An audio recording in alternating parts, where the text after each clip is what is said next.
নামাজে যাওয়ার সময় বাসা থেকে বের হচ্ছেন, আল্লাহর রাসূল শিখিয়েছেন আপনাকে বলতে হবে বিসমিল্লাহ, বিসমিল্লাহি তাওয়াক্কালতু আলাল্লাহ ওয়ালা হাওলা ওয়ালা কুওয়াতা ইল্লা বিল্লাহ। বের হলেন, আপনার সাথে একজন ফেরেশতা থাকবেন ইনশাআল্লাহ, শয়তান দূরে চলে যাবে ইনশাআল্লাহ। মসজিদে যাচ্ছেন, যাওয়ার সময় চুপচাপ থাকবেন না, দোয়া পড়বেন, জিকির করবেন। একটা দোয়া আছে, এটাও পড়তে পারেন, আল্লাহ নবী পড়তেন। তিনি বলতেন আল্লাহুম্মা ইজআল ফি কলবি নূরা, হে আল্লাহ আমার কলবে নূর দাও, ওয়া ফি লিসানি নূরা, আমার লিসান বা জিহবায় জবানে তুমি নূর দাও, ওয়া ফি সামঈ নূরা, আমার শ্রবণ ইন্দ্রিয়তে নূর দাও, আলো দাও, ঠিক আছে।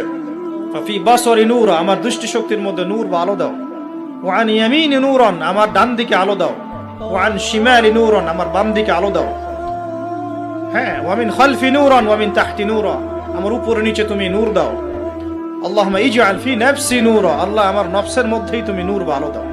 এরকম দোয়া আছে, আরো অনেক শব্দে আসছে, এটা ছোটটা বললাম, এটা বড় ভার্সনও আছে, এই দোয়াটা অনেক বড়, তো এই দোয়াটাও পড়তে পারেন। নূর বা আলো কার পক্ষ থেকে আসে?